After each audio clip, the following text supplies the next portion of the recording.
August 12th, 2012. This is the Information Nation. I'm your host, Ken. On the Orion Talk Radio station, Orion Talk Radio, OrionTalkRadio.com, theinformationnation.com.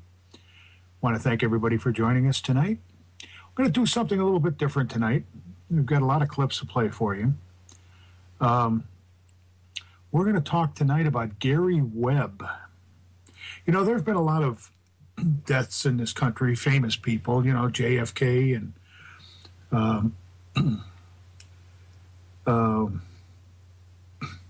Martin Luther King,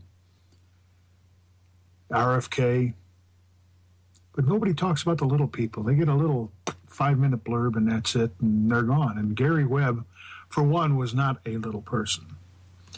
Gary Webb was a investigative reporter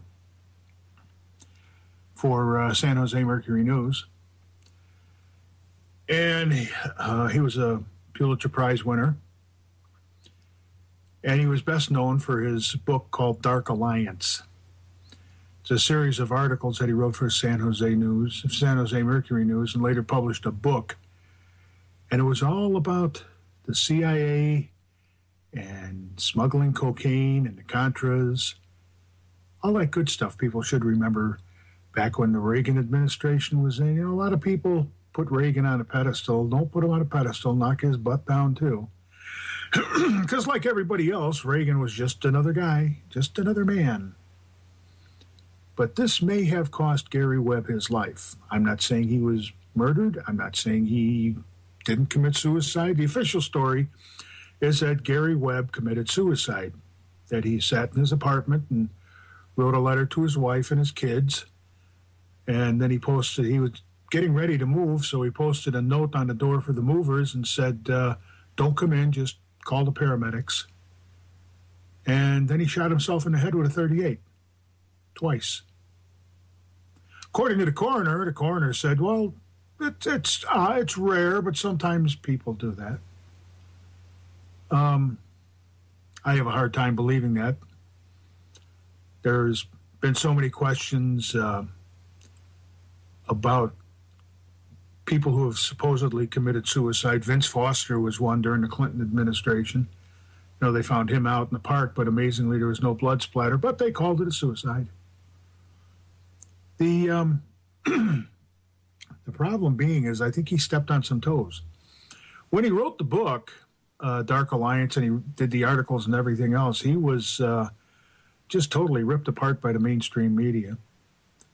And after some investigations, it turned out that, a lot of what he reported was absolutely true. So you put the pieces together on that one.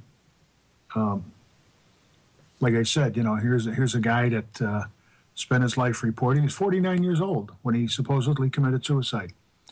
And I say supposedly, and I mean supposedly. Do I know if he did or not? No. Neither does anybody else, but 2 shots to the head seems a little, how shall we say, suspicious. It's a shame that we lose people like this. It's one of the reasons that we lose a lot of people, a lot of good investigative journalists, is because they're scared. And they either end up dead, or they end up bought off, or they end up scared to do anything. According to Gary Webb, the smuggled cocaine was distributed in southeast Los Angeles as crack cocaine, made for one of the reasons for the crack cocaine epidemic that swept through a lot of the U.S. cities in the 80s. And it not only upset the black community, but it also upset a lot of conservatives out there, because this was being done by their government in their name with their dollars, just like the stuff that's going on today. Little things like Fast and Furious and Operation Gun Runner, and things that they don't mean anything to us. I mean, but these politicians are doing it in our name. I've said many times before that the government tends to hide things, and they will demonize people to no end in order to get their way. And if they can't get their way, they'll kill them. It's the same criticism that I gave last week of the Justice Department. I mean, John Corzine and MF Global, and we all know what the MF stands for, they lost $1.6 billion. And guess what? They're not prosecuting them. Ever wonder why? Could it be the fact, I'm not saying it is, but could it be the fact that MF Global was a client of Attorney General Eric Holder and Assistant Attorney General Lanny Brewer's former law firm, Covington and Burlington? I don't know. Could be. Stranger things have happened. And that seems to be about the way things are going lately. You know, it's the government just seems to do whatever it wants. And, you know, they get away with this, they get away with one little thing, and they get away with the next thing, and then the next thing, and the next thing. Before you know it, it's just bold in your face. Sit down and shut up.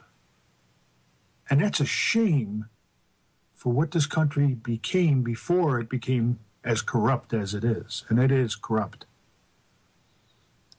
You know, now they're into rigging elections. They're into pick one. Take all the things you can think about as being a criminal operation and write it down on a piece of paper and throw them out on the table and pick one. Because they're into all of it. If there's a buck to be made, they're going to do it. A lot of the drug trafficking that goes on in this country benefits the banks. It keeps them liquid. And that should be of no surprise to anybody. Banks just tend to screw the people too. They not only screw them on their interest rates and their mortgage rates and all the rest of this stuff and all the fees and everything else, but a little bit later on you'll hear in one of the clips I'm going to play, they rely on this drug money to be passing through their banks. During the Clinton administration, you had two young boys that were found dead on the railroad tracks. They said that train ran over them. They didn't mention anything about the bullet holes in their back. And one of these days I'll pull out all of that information and we'll talk about that. The mainstream media right now, rather than, well, I'll give you a good example. When Bill Clinton was being tried for what everybody said was just sex, the mainstream media pushed that. If you were a reporter and said, no, it's not about sex, it's about, and they would just lambaste you and tear you apart because they wanted their truth out there. The problem being is, it wasn't about sex. That was about perjury. He committed perjury to a grand jury, and he was impeached for it. But then Congress, with a right-in-your-face attitude, said, we don't care. We don't care what he did. We don't care how many witnesses you got. We're not going to remove him from office. So the idea that you've got any type of control in this government, until you replace these idiots, you've got none. And you've got to find a way to do it. But this has gone down. You can't name me one administration that hasn't been investigated by somebody. Reagan's administration, Bush #1's administration, Clinton's administration, Bush II's administration. But then there's Obama. It's amazing to me how the only thing they've got so far is Fast and Furious. They haven't looked into any of the other corruption that's going on.